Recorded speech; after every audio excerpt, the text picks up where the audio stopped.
무한타임스 이 시각 주요 뉴스입니다. 시민단체 국민주권개혁연대가 김산 무안군수를 둘러싼 행정비리 의혹에 대해 전면 재조사와 엄단을 촉구하며 대통령에게 진정서를 제출했습니다. 단체는 지난 3일 이재명 대통령 앞으로 무한항공특화산단 MRO 조성 사업과 관련된 특혜 의혹과 측근 비리 의혹 등을 담은 진정서를 제출했다고 밝혔습니다. 단체는 무안군이 자본금 1억 원 규모 신생기업 무한에어로테크닉의 경력을 활용해 국토교통부로부터 산업단지 승인을 받은 뒤 해당 업체에 61%의 우선 분양권을 부여하는 등 과도한 특혜가 제공됐다고 주장했습니다. 또 자본력이 부족한 업체의 계약 이행기한을 반복적으로 연장해준 점을 들어 산업집적법 위반 가능성과 직권남용, 예산 낭비 문제도 제기했습니다. 국민주권개혁연대는 항공특화산단 추진 과정에서 우량 기업 유치 기회가 상실됐고 기업 유치 성과도 미흡하다며 행정 책임 문제를 지적했습니다. 또 전직 비서실장의 개발 예정지 부동산 투기 의혹과 기획실장 뇌물수수 사건 등 측근 관련 의혹도 거론하며 철저한 수사를 촉구했습니다. 단체는 앞서 지난 2월 11일 해당 사안을 전라남도경찰청에도 수사 의뢰했으며 현재 관련 고발 사건 수사가 진행 중인 만큼 정부 차원의 철저한 조사와 조치를 요구했습니다.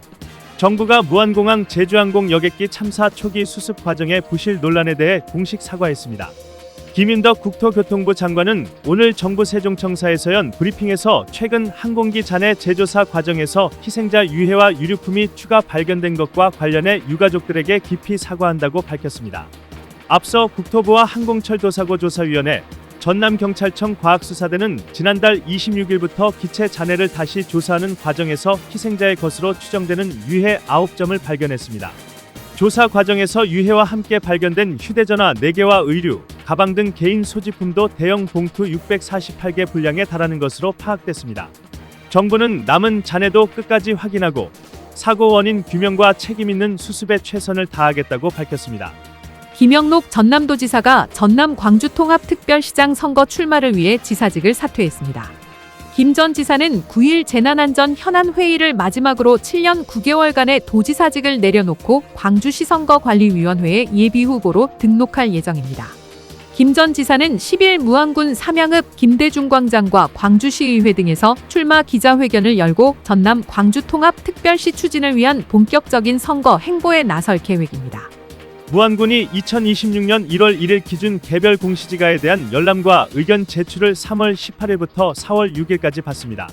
대상은 29만 2천여 필지로 토지 특성 조사와 감정평가사의 검증을 거쳐 산정됐으며 부동산 공시가격 알림이와 군청 민원 지적과 면사무소 등에서 확인할 수 있습니다. 의견이 있는 토지 소유자와 이해관계인은 의견서를 제출할 수 있으며 재조사와 부동산 가격 공시위원회 심의를 거쳐 결과가 개별 통지됩니다. 무안군이 대기 오염물질 저감을 위해 노후 자동차 조기폐차 지원 사업을 추진합니다. 지원 대상은 배출가스 4등급 경유차와 5등급 자동차, 노후 건설기계 등이며 총 71대 규모로 차량 종류와 연식, 총중량 등에 따라 보조금이 차등 지급됩니다. 조기폐차 후 전기차나 수소차 등 무공해 차량을 구매할 경우 추가 보조금도 지원되며 신청은 3월 9일부터 20일까지 접수합니다.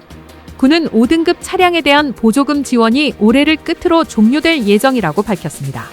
지금까지 무한타임스 이 시각 주요 뉴스였습니다.